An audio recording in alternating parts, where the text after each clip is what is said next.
السلام عليكم. حداد في الإعلام الجزائري بعد فوز المنتخب المغربي على المنتخب المالي والتأهل إلى المباراة النهائية في كأس الأمم الإفريقية بالجزائر. شاهد ماذا قالوا. ولكن قبل أن نبدأ، لو أنت محب وسعيد بفوز المنتخب المغربي اضغط لايك على هذا الفيديو، ولا تنسوا أن تعطروا فمكم بذكر الله والصلاة والسلام على رسولنا الكريم. بعد فوز المنتخب المغربي على منتخب مال القوي بعد مباراة ماراثونية تغلب فيها أسود الأطلسي ليضربوا موعدا مع المنتخب السنغالي في المباراة النهائية، فقد تفاعل الإعلام الجزائري مع فوز المنتخب المغربي. وهنبدأ بالصحفي الجزائري عارف مشكرة الذي أدلى بتصريحات للإذاعة الجزائرية وقال: عار على دولة بحجم الجزائر أن يحجمها فتيان المغرب بعد انتصاراتهم المتتالية على أرض الجزائر، وأكثر ما يغضبني أن المنتخب المغربي هذا هو الذي أقصى المنتخب الجزائري من هذه البطولة. وبرغم أن منتخب مالي كان منتخب قوي جدا أمام المنتخب المغربي،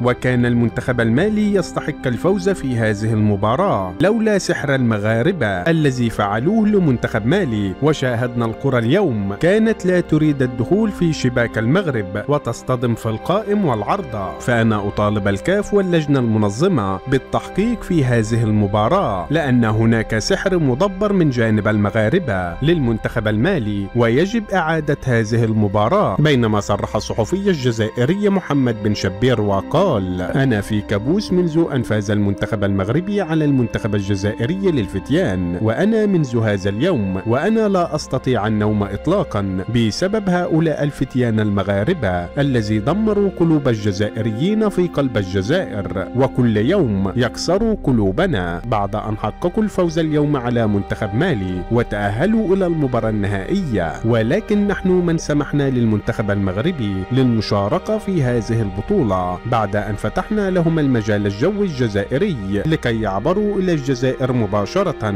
فكان يجب على النظام الجزائري التعنت أمام المنتخب المغربي حتى لا يشارك في هذه البطولة. وشاهدنا ماذا فعل المنتخب المغربي عندما شارك في هذه البطولة، فهو الذي أقصى المنتخب الجزائري صاحب الأرض والجمهور. بينما صرح أسطورة المنتخب الجزائري رابح ماجر وأدلى بتصريحات للإذاعة الجزائرية وقال: فتيان المغرب رفعوا رؤوس العرب في بطولة إفريقيا بالجزائر، وأعتقد أن صغار المغرب هم من سيتوجون بلقب هذه البطولة، وخاصة أن المنتخب السنغالي فاز بشق الأنفس على منتخب بوركينا فاسو بركلات الجزاء، وهذا دافع جيد لأبناء المغرب أن يفوزوا بهذه البطولة. وأنا كجزائري سوف أرتدي قميص المنتخب المغربي وسأحضر هذه المباراة النهائية دعما لهؤلاء الصغار المغاربة، وهم يستحقون هذا الدعم بما فعلوه في هذه البطولة، على عكس المنتخب الجزائري الذي كسر قلوب الجزائريين وانهزم بثلاثية نظيفة أمام المنتخب المغربي. إنما صرح مدرب المنتخب الجزائري السابق رابح سعدان وأدلى بتصريحات لقناة الهداف الجزائرية وقال: علينا في الجزائر أن نتعلم الدرس من هؤلاء الصغار المغاربة الذين أثبتوا أن الكرة المغربية في تطور مستمر على عكس الكرة الجزائرية التي انهارت في الآونة الأخيرة. فنحن خرجنا من جميع البطولات التي شاركنا فيها وحتى التي نظمناها على أرضنا مثل الشان وهذه البطولة أيضا،